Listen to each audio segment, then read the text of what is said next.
Good morning, folks. Right, nice sunny weekend. Lots to do today, lots planned. Most important thing is, got a couple of friends coming over. There's a good reason for that. I'll get onto that in a second. Winnie is 100% better. That's brilliant. Let's get that out of the way first. Okay, that chrome spray I was telling you about, that Simonized chrome spray there. You know, I said, oh, it's brilliant stuff. It's fantastic and all the rest of it. You don't need to put lacquer on it or anything like that. Scratch that. It's rubbish. No, it's not rubbish.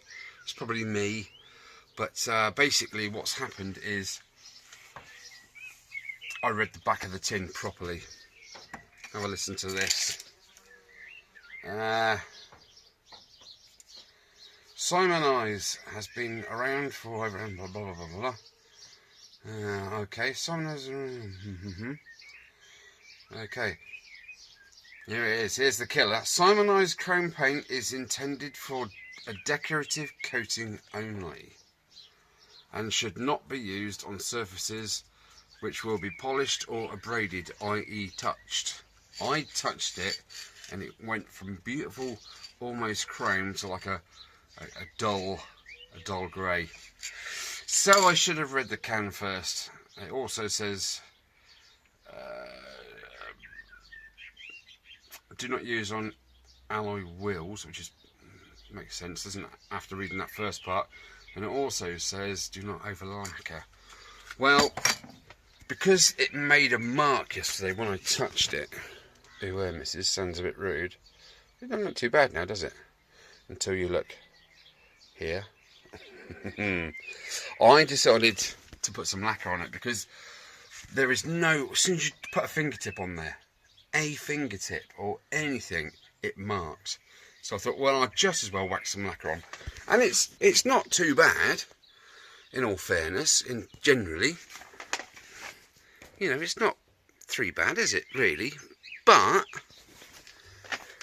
I could have just as well now sprayed that with chrome grey gloss, because that's exactly what it's turned into.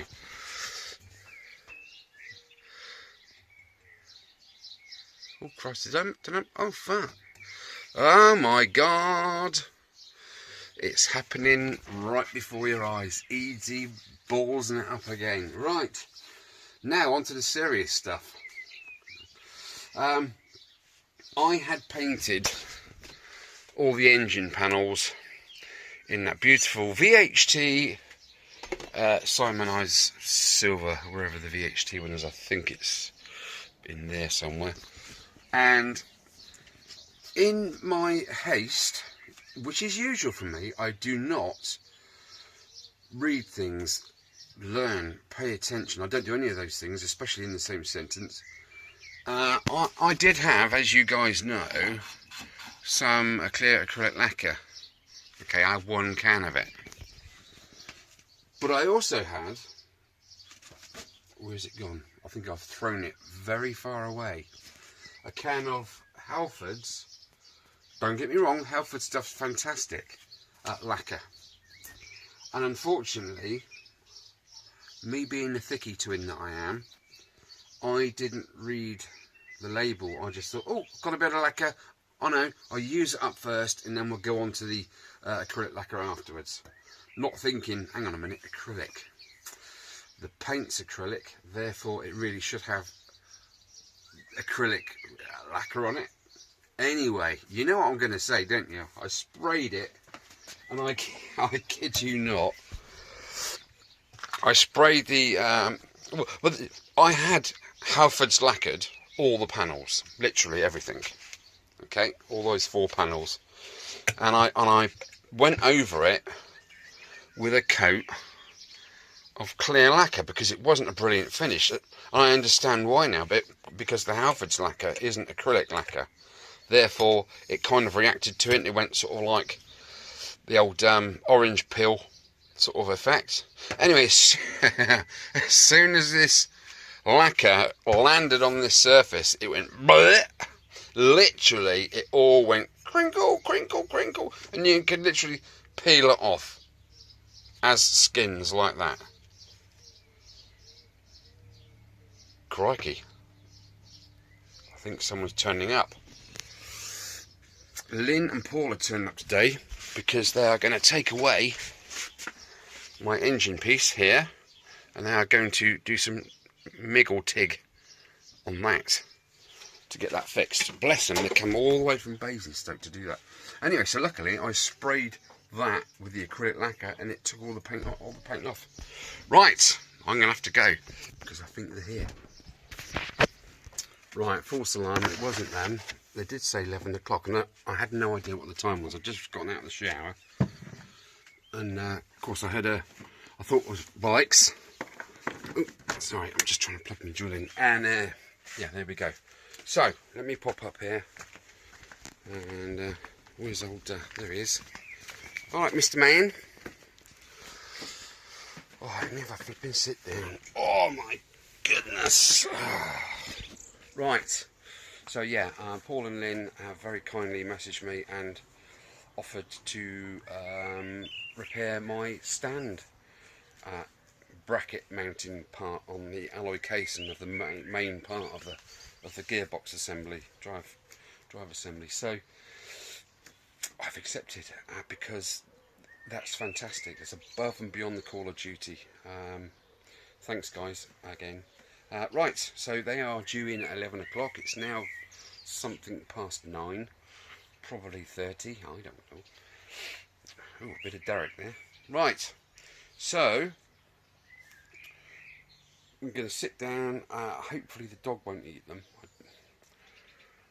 I might just take him outside to meet them and then give them some treats to give him, like some small children, and then they can sort of feed him as they enter the garden.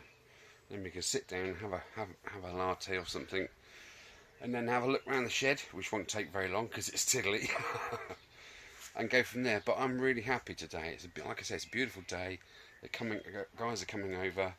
Thank you again for all your comments the other day when I put my other video on.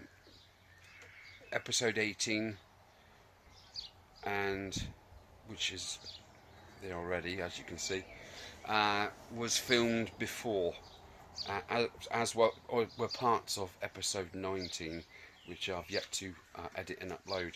So you will probably see the difference. You'll be able to know from each clip where, you know, where I was at, kind of thing. But there we are. Thank you for your comments. I really do appreciate it. It is uplifting and it does help.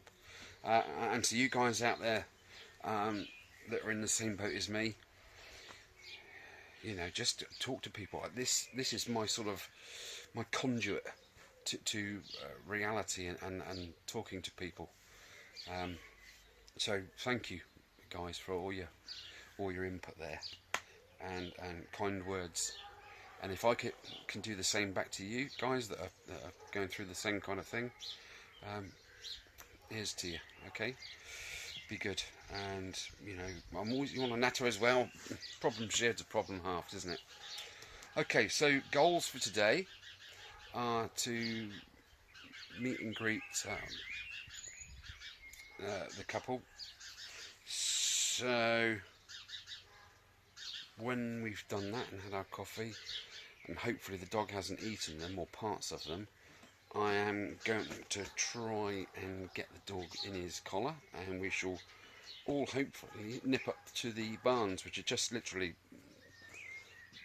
300 or 400 yards away, and let him have a run around and get rid of some energy. The trouble is, you see, I'm a bit nervous around other people. It's territorial. He protects this garden and Caroline like there's nothing else. He would rather jump in front of that train to save you, kind of thing, which is fine. But we haven't had visitors in the garden now for as long as we've had him, which is 6, 7 years, and it's getting to the point where he's got so bad. I think it's my fault, because I come in from work and I sit there and I cuddle him because he's a lovely boy, and I just can't stop cuddling him. Of course, he makes him feel insecure. It makes him want to protect me more and Caroline, and it's just a nasty vicious circle, isn't it? But yeah, we did have a couple of people come in the garden, Mark and Denise, about 3 years ago, and he's fine with ladies, but where he come from a war-torn country, and he always bangs or anybody male, obviously he's been mistreated, he doesn't like. So, you know, we sort of gave Mark a handful of doggy treats, and he kind of distracted Winston with them whilst he made his way here to the table, which was a good job in the end. So it all went well there, but it's still, because he's such a nervous dog, nervous means unpredictable, and although he's never gone for anybody like that, he certainly puts his case across that he's the boss, don't you? You coming to say hi? Hello, mate. Yeah, I was just explaining that you got PTSD, haven't you? Because of all those bombs and guns and things that scared you over the years in where your home was. Can you come and sit down here, or are you going to sit on your bed? Okay, he's going to go and lay in the sunshine. What a lunatic. What a beautiful day. Anyway, so I'm digressing again, aren't I? So, yeah, get him up the barns, get him ratting up, sure he'll have a few. Come back, and me and Paul will probably have a tinker in the shed whilst Lynn and Caroline sit and have a natter here. I just hope the dog's going to be fine with it. Paul and they sadly lost their dog last year, so they are used to dogs and they do love dogs, so that's good. Anyway, work today. I've stripped off all of that old paint, VHT paint, and that Halford's lacquer off of all the engine panels, because it literally just exploded, which made it, in a strange sort of calmer kind of way, it made it easier to peel off, which was fantastic. Now I've got the acrylic lacquer and the acrylic paint, I'm going to redo them as they should have been done. And the only panel I would have left to... Sorry guys, I keep calling them engine panels, don't I? They are engine covers, aren't they? But they aren't engine... They are actually part of the flipping... They aren't covers, they are the engine. So yeah, engine panels. I'd only have to paint the one that Paul is going to pop back. Or I've got a better idea. I think I'll take a ride over there, take Caroline over there to Basingstoke, and sit and have a coffee there. It's only fair, isn't it? Right, got to stop babbling, and better go and do some stuff. First thing for me, before they get there, I'm going to try and attempt to remove the chrome, what's left of it, off the headlamp bezel. And then once I've done that, I'm going to acid etch, and then I'm going to use some of that chrome spray, and then I will lacquer it afterwards. At least then that will match the crappy handlebars. Anyway guys, thanks for looking. I have no idea what episode this is, I don't care, as long as you're enjoying it, and stay safe guys, be good, catch you in a bit. Alright guys, is that better? E.T. in the house. Oh, it was great. It was fantastic earlier to see Lynn and Paul. Hi guys. Right, what am I doing? I've got to cure all this VHT paint. So I read the can this time, and it says, do not lacquer. So in the oven it goes. It says gradually warm up.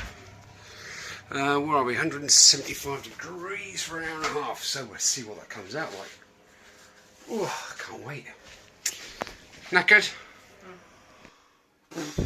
Right, let's have a look in the oven of Gas Mark 10 and see what these have come out like. Oh my days. Well, that hasn't fared too well, has it? Right.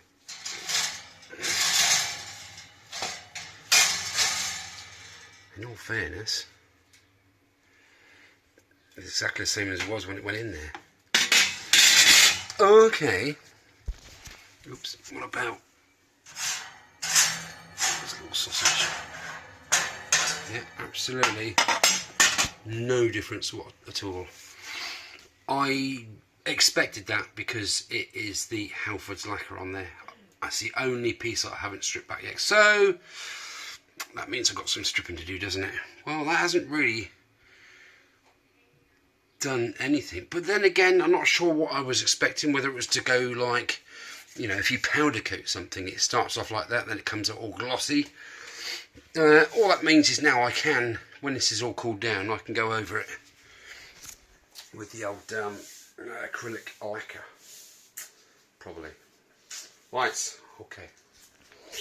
What a waste of time. Good morning, guys and girls. I find you well. This is just continuing on. I think it's episode 20 now, isn't it? I don't know. I'll lose count of things. Paul and Linda turned up yesterday. Hi, guys. Thank you. And sorry about the nose. Winston does apologise profusely. Yeah, Winston tried to eat Paul yesterday, which isn't very good.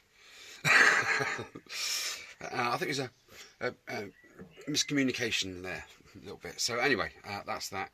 Right, yeah, Paul's very kindly taken the engine casing, the main engine casing with the broken underside where the main stand bracketry fixed to. Remember, it's all chipped off and broken. It's got holes in it, and I drilled holes in it, and it was a right mess, wasn't it? So Paul, he is an expert in welding, and he will be miggy-tiggying that back together, hopefully, if he can. So fingers crossed there, guys. And also took my exhaust pipe that I picked up for a tenner. It's got a little pinhole in it right near the manifold flange. Flange. Bit too early for that, isn't it? Right, he's going to try and braze that. So, top man, hats off to you, sir. Right, where am I at? I was going to be in my scientist gear doing some zinc plating, which I will be doing so in this episode, so don't panic. But before I do that, I am going to check my switch gear. I've managed to reassemble as best I can. It's got a nice resounding click. You've got the high-low and you've got the horn. Oh, he's got the horn. Right, now I need to get my multi-tester and I need to touch it on these various cables and switch these various things and see if we have circuitry completion on the meter. So I'm going to put you in the stand and yeah, let's do it.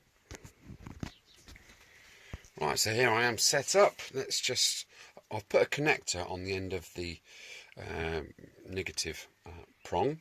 There's a positive. You need to make them both touch to make a noise on the audible. Okay, so that's pretty straightforward. So we can find open and closed circuits, hopefully using the multimeter. Right. So I've opened up this the clam. I've opened up the clamshell, and I'm just looking inside to see what wires do what. So we have the indicator, and looking inside we have light green, blue, and I think orange. Yes, orange. So if we go here, I will connect that to that light green. I don't need the connector on there. What a muppet, sir. So let's take that off of there, and I'm going to connect that in there by simply going down between the skin and the terminal itself. So that is now pinched in there. So that leaves us the blue and the orange. What's that? I'll do it tangled up. Where are we? Blue is indicator and orange is indicator. Right. Hockily dockily, sir. So, right, now let's turn the indicator to right. Okay. So blue is right. Let's do orange. Should be left. Okay. Right, let me try and touch it onto the connector inside the fitting itself.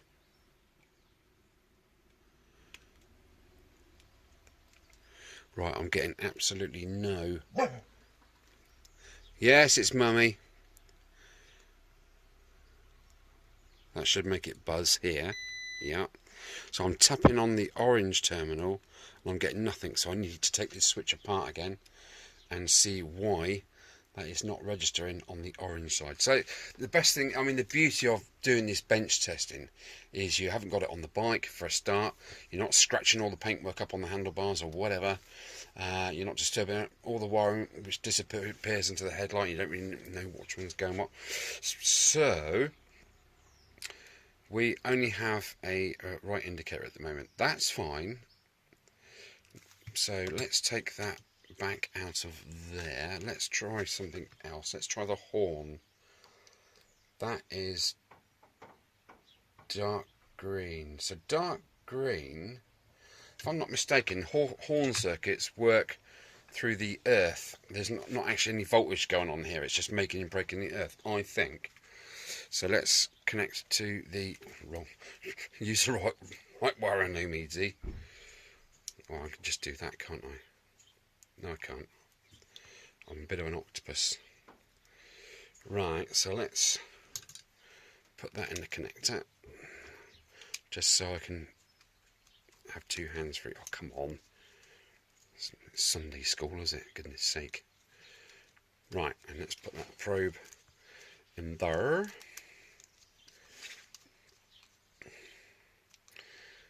Okay, so if I just literally earth this onto that switch and then press the horn, that should buzz. So I'm going to earth it on that main screw in the middle there. Okay, we've got the horn. Hello, have you been shopping? Right, so the green is the horn, that's fair enough. What else do we need to check? High and low. Okay, so we'll disconnect this from the horn circuit and do that screw up because it's all gone a bit wobbly. Right, so I'm going to look inside the switch again. High-low cables are yellow, grey and white, and I think the grey's the common. So let's go on to the grey. Let's get the grey terminal, pop that in the end of there. Doos up, me screws up. Did you get what you wanted? Yes, thank you. Good. And now I need to find the whites. And what else did I say? I've forgotten already. Yellow. White and yellow. So let's do that. Okay, what are we on at the moment? We're on high beam at the moment, so one of these should bleep. Okay, so yellow is high beam. And let's go on to the white. That's low beam. Okay, so white low, yellow high, grey is the common for that circuit. So that's pretty much it. No, it isn't. So let's take the indicators out of the equation. We know the orange one isn't working. Let's take the green out, that's the horn. Let's take out the grey, yellow and white. And now that leaves... Oh, that is... I've used that light green, haven't I? That was for the indicator common. Right. So that leaves these two, and the only thing on there that hasn't worked is the horn switch in there. So that should be in the open position. So obviously, when you pull your front brake, that switch undoes and puts a back light on. So that should be making, shouldn't it?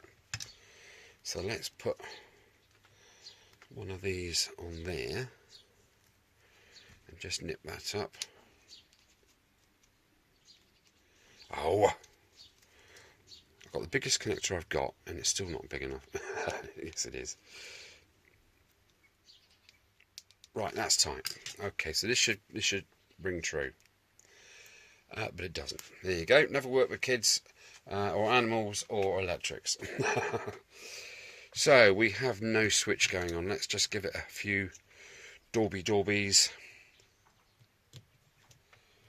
If I can, somehow or other.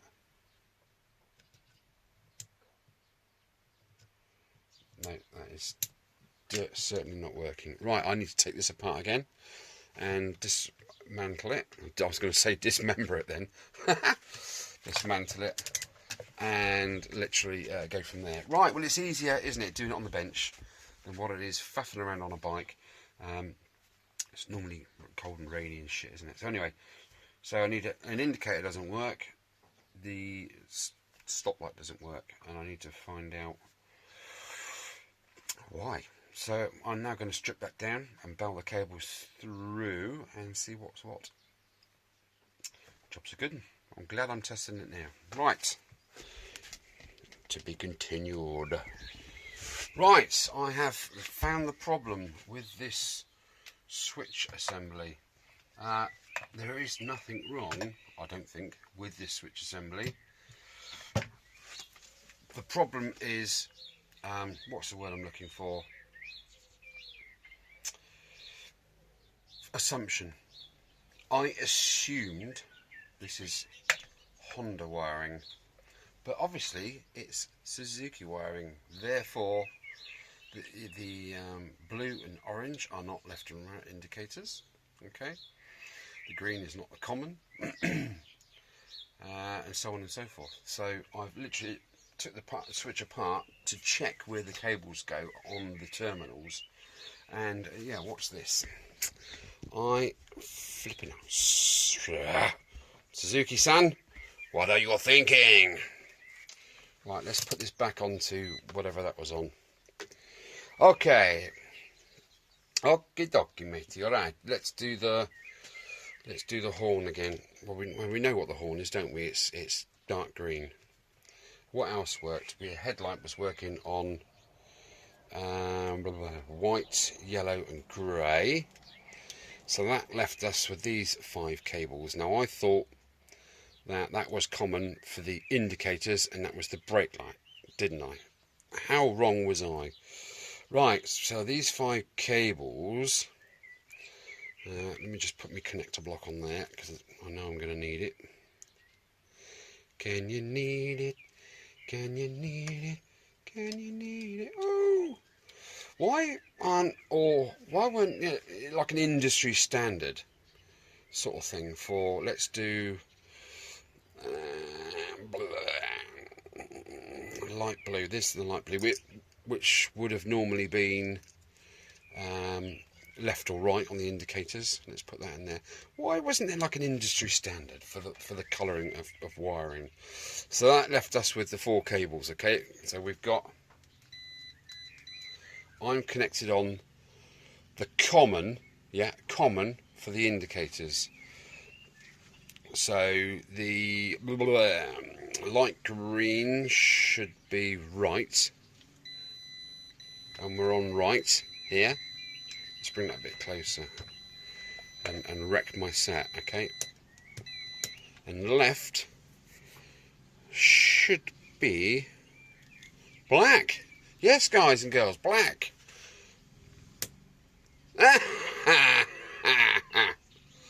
What's going on?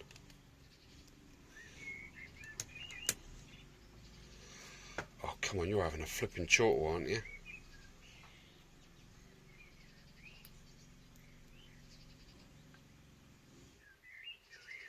Why isn't that? Hang on a minute.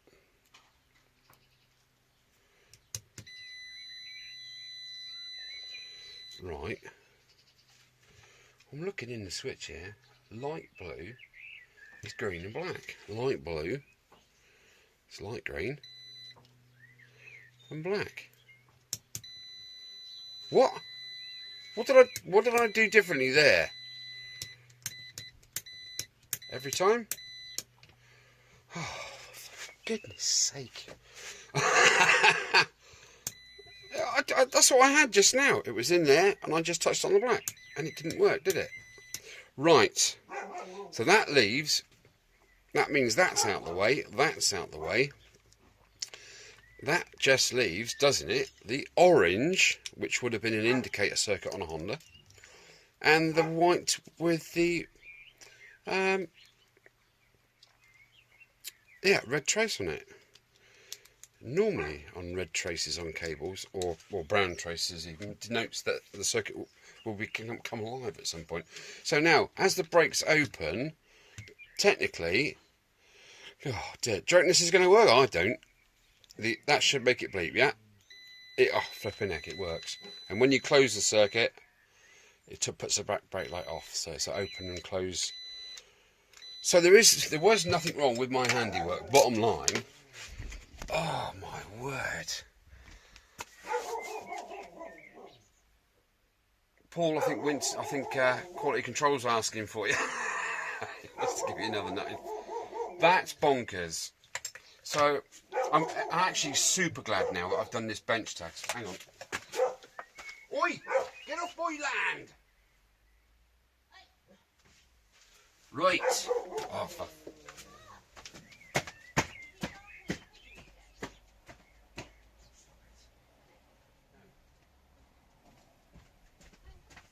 There's no pigeons there. It's not barking at the pigeons. Yes, where was I? I've completely been sidetracked now. Oh yes, I'm glad I've done this test now on the bench, because I would have connected it all up in the headlight. You know, all the greens will be earths or neutrals. Sorry, negatives. You know, the green and the blue would have been the indicator circuit, and when I put my key in, it would all go on bang, wouldn't it? Or flipping the headlights work with the indicator switch and all that kind of thing. Flipping heck. I'm going to have to write down now, get a key, and write down what all the colours do for final install. Well, I'm glad I sorted that out, eh? These things are sent to try us, but we live and learn. I've learnt something super duper clear there by that being absolutely wrong, or me being absolutely wrong. Nothing wrong with the Suzuki part. It's me assuming that all was as is, sort of thing, type stuff. Right. Oh, I need a brew now, don't you? God, Jesus, just press pause and can have a brew. Oh, the pressures. Right, what am I going to do now? Headlights. I need to get rid of this rust, and I need to treat it. I did the surround yesterday, and it's come out horribly horrible. But it matches up with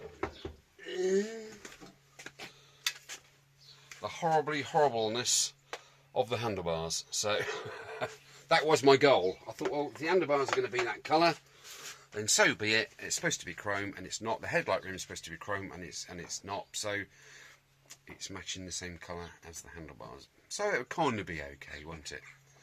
If all else fails, I will do them all white. I didn't want to go down that route because, at least being sort of grey colour, it's almost a chromey looking colour, isn't it? I guess. Trying to keep it as standard as possible. Right, okay, no more guesses now, please, for the cost of this job. Whatever's on that list now stays on that list, and I can tell you, out of all those people, we have about 5 contenders, and I will name those. I will put those contenders down at the moment, and I will disregard all the other guesses. Thank you for your guesses, by the way, because the price is at a certain level now, which wipes out all the lower guesses.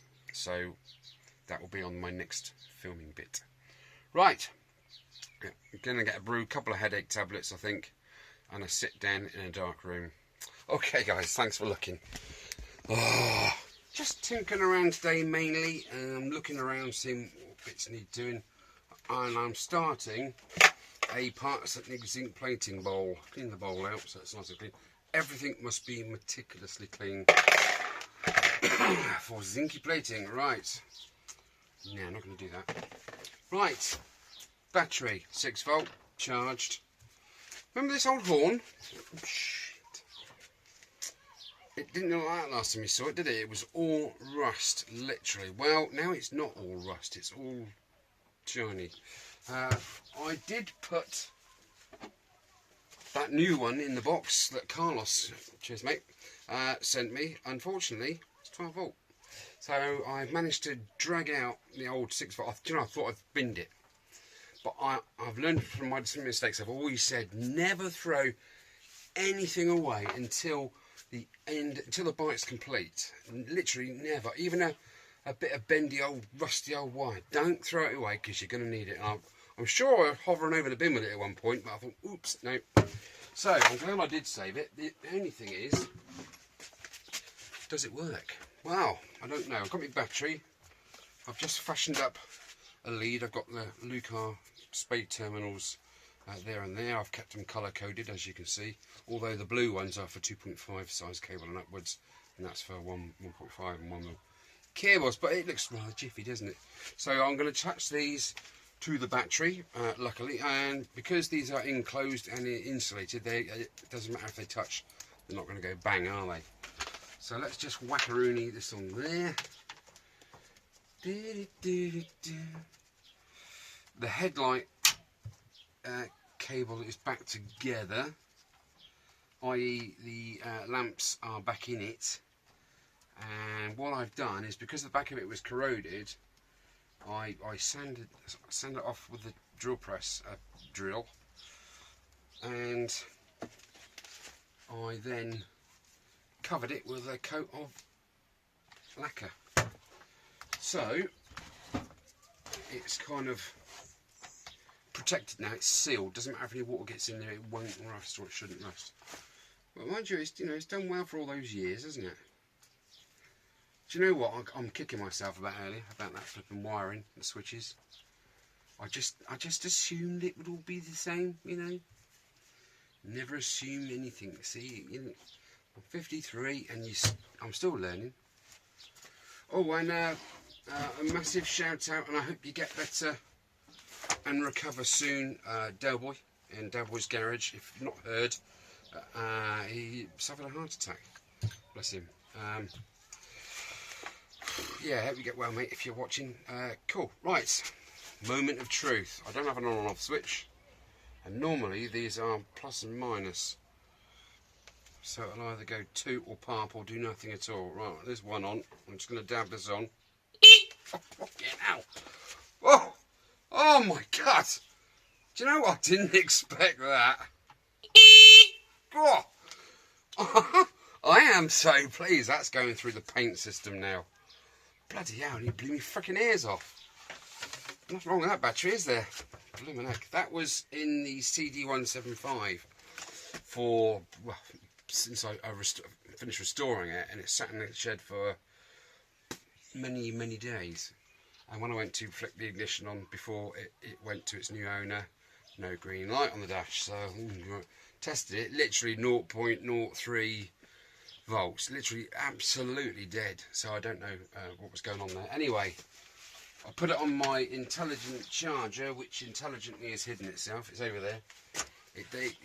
It's one of those bloody intelligent chargers, right, where you put the plus and minus on it, and it assesses your battery, and if it's below par, it won't even entertain it. Well, when I put it on there, it was just flashing, going error. I thought, right, well, how can I possibly get that to take a charge, a 6-volt charge at least, anything really. So I came up with this little shebanking. One of these. It's one of these Hawk plug-in. It's actually a trickle charger, a winter trickle charger. Okay, it puts out. It's for lead acid as well. Okay, specifically for just that, and it puts out 12 volts, 1000 milliamps. Okay, so about an amp. Okay, so what I did, I thought, well, at the end of the day, I can't do a thing on that, it's dead.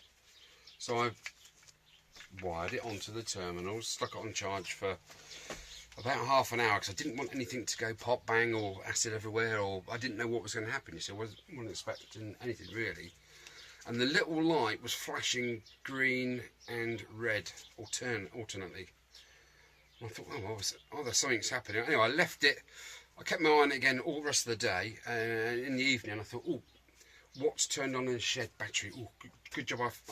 This was slightly warm, and it was then glow. It was still doing the green and red alternate flashing. So I thought, okay, I isolated it up at the switch there, put my multi-tester across it, and it was reading 5.93, something like that, close to 6 volts. And then I put it on the intelligent charger, which still didn't register.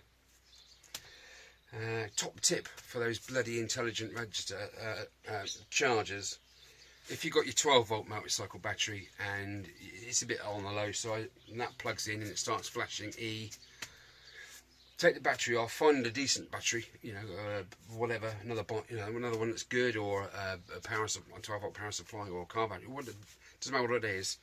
Plug that in with the terminals, daisy chain across to your battery, and when it recognises there's a decent battery on the end of it and it starts charging, just disconnect the car battery after about 5 minutes and put that back in where it belongs, or whichever battery you're using, and it will quite happily then charge your battery for you to 12 volts. That's the only pain with them intelligent chargers. I mean, they're very good as for what they are, but if your battery's anywhere near a little bit low, then you've got no chance. Right, I digress. I've forgotten what I was saying now. Right, yes, so yeah, I put it back on the Mac. On track, it wouldn't do anything, so I plugged this back in again, wired that back up. I left it overnight. Come back, I'll show you. I'll show you what the voltage is. I thought it's going to try and ram 12 volts into it. You see, naturally assume, wouldn't you? So let's put it onto DC. It's hovering around 0. Let me just hold these on there. Bear in mind, this has been just sat on the shelf now for about 2 months. Okay, 6.31 volts. Absolutely rock solid. So if you have one of these little trickle chargery things at 12 volt and you happen to have a 6 volt motorcycle battery that's not a bit poorly, whack that in. You won't explode anything, you won't die, you won't be transported to another cosmos. It will just charge your battery to 6 point whatever voltage. I think it went up to 6.7 volts at one point, but to me, fantastic. So I've got a spare there for another CD175 in the future. Who knows? Right, enough of me babbling on.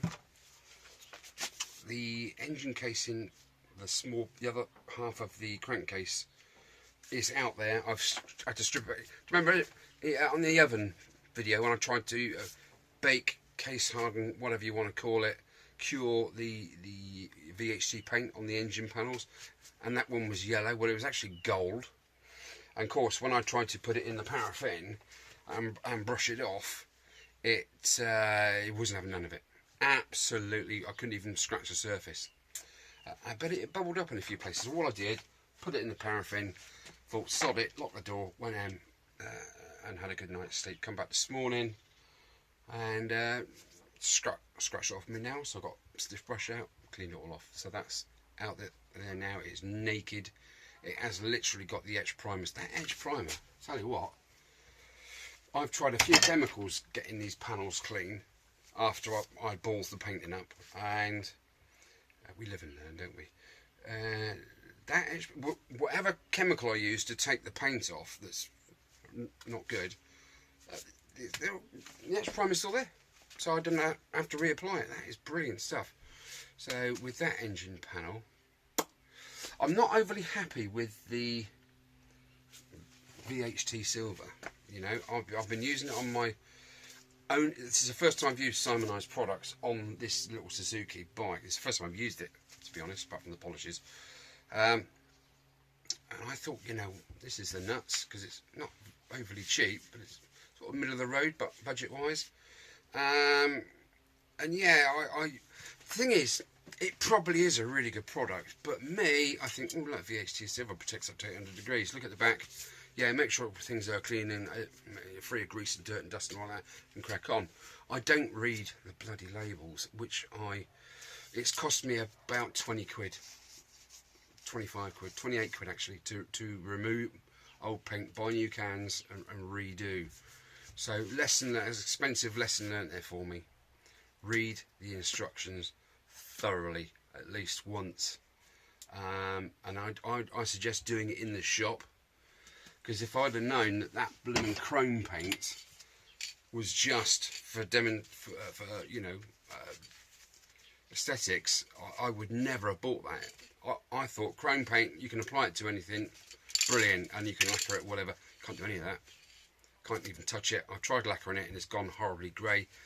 The handlebars are just going to have to stay like that, and the headlights around is going to have to stay like that as well, because it's the same colour as the handlebars. But, oh, got some lemonade indoors. No Ribena for me for a few weeks, because I'm on call. I have my electric van outside to me off to go call out jobbies. Right.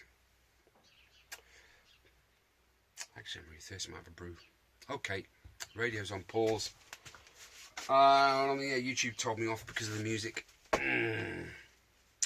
I don't know how I'm going to get over that. I might have to speed up even more some of these bits. Right, enough babbling. Catch you in a bit.